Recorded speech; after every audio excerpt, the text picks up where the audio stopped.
I'm Dr. Tasha Eurich, author of Bankable Leadership. So deep down, my whole life, I've always been a leadership geek. And I had the opportunity to study leadership in my graduate program for about 5 years and became even more passionate about it than I was when I entered the program.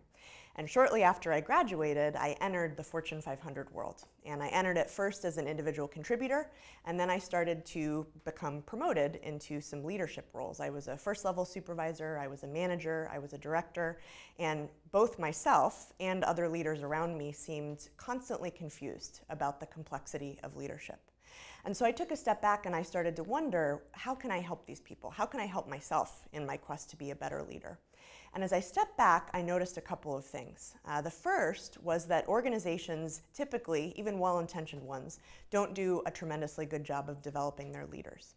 Again, they don't do this because they set out to be bad developers. They just have some habits that become ingrained that I see everywhere, no matter what industry, what culture, what country. But the first problem is they promote the best technical experts, whether you are a nurse, whether you're an engineer.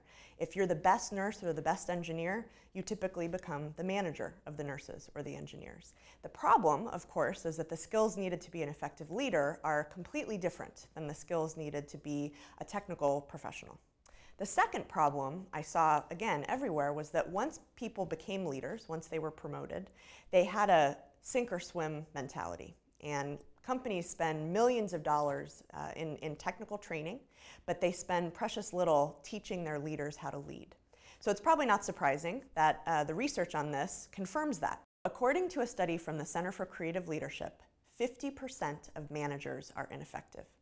And that can be a terribly troubling piece of data for many leaders to hear. I hear leaders all the time say things like, leadership looks so easy for everyone else, but it's so hard for me.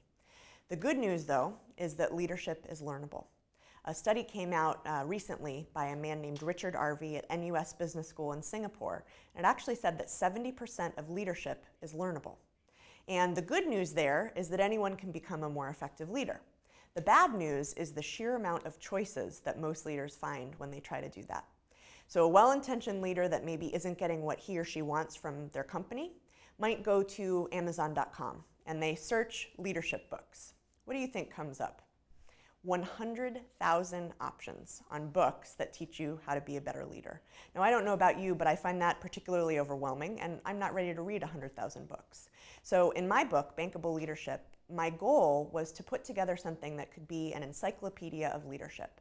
In and of itself, it won't make you Colin Powell or Nelson Mandela, but what it will do is get you 80% of the way there. It will give you practical tips and tools and research-based information that will help you improve your effectiveness.